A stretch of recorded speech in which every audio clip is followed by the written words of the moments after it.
what do we mean by perfect competition? A definition of perfect competition could be the condition under which all market participants are price takers.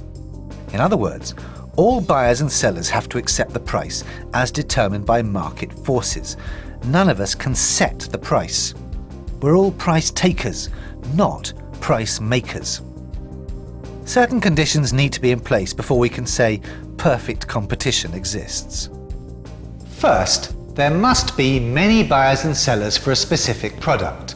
No one buyer or seller must be able to influence or dictate the selling price. It's not something that you can measure immediately. It's a policy that you bring into a market. You try to make the playing fields level. You try to bring competition into it, and over time, the idea is that over time prices should come down because companies are now competing with one another. But it doesn't mean that because a cartel was broken up today, tomorrow prices are going to drop. Really, it's a cultural thing that needs to flow into the market. Companies must understand that they need to be competing with one another. Secondly, the product that we're looking at must be homogeneous, which means that the product that's sold by all sellers is the same.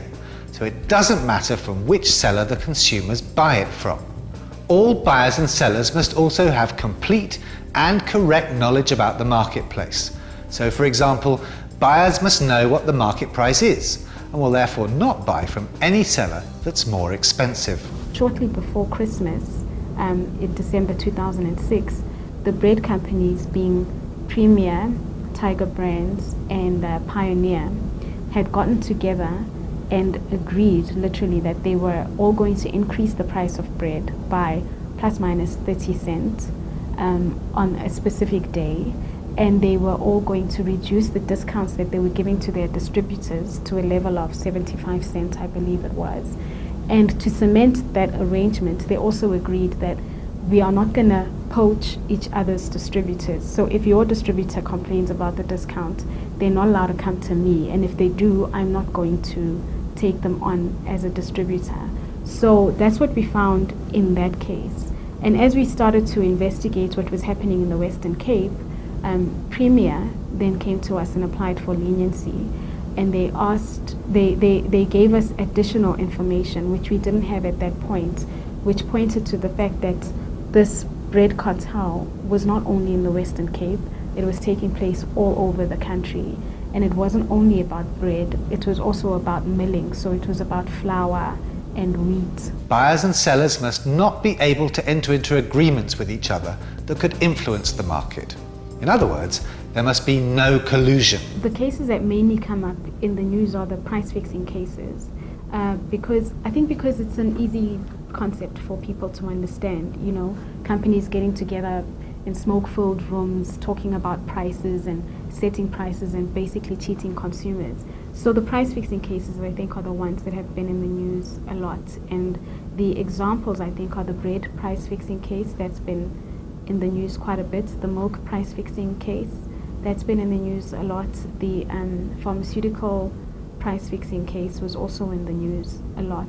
But that is certainly not all our work. There are many other contraventions of the Competition Act. The market must be unregulated. In other words, there must be no government intervention. For example, there are no labour laws that prevent a firm from firing staff if it's making a loss. And lastly, but also importantly, there must be freedom of entry and exit.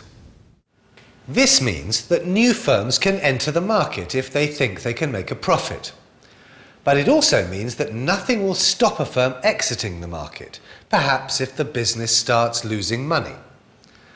Of course, these assumptions are not entirely realistic. There isn't an economy in the world where all these conditions apply. But in spite of perfect competition only being a theoretical ideal, we can still learn a lot about how a firm operates and what drives the decisions that the owner must make.